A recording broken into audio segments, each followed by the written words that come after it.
Hi Stampers, it's Kristy here from KristyCoromandel.com and welcome to this video tutorial. Today I'm going to share with you on how to re-ink your Stampin' Up ink pads. So let's get started. First off, when you purchase your ink pads, I do highly recommend that you also purchase a re-inker for yourself. That way you're going to have one on hand every time when you need to re-ink your stamp.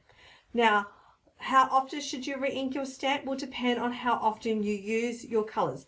I find that the darker colors need to be re-inked more often than the lighter colors.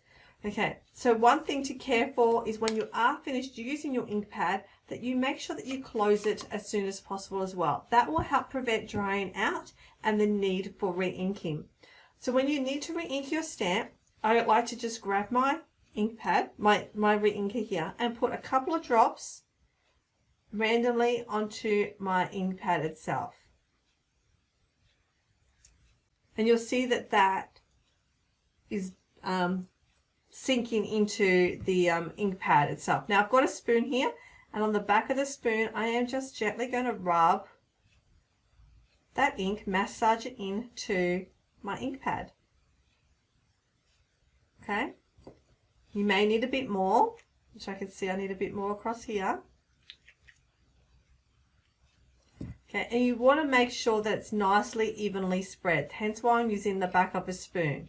You don't want to have little squiggle lines going down like by using your re-inker yourself and scribbling it all down there, because then you're going to have an uneven coating of ink itself.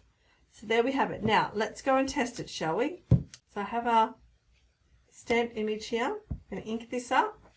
Got some scrap piece cardstock, and you can see that stamps absolutely beautifully. So that's been nicely inked. Plus, you just leave it a little bit longer as well. And with the design of our ink pads, how they're upside down, you're going to find that that pool of ink is always going to be sitting on the top, ready to be used next time. So there you have it, a quick tutorial on how to re-ink your Stampin' Up ink pads.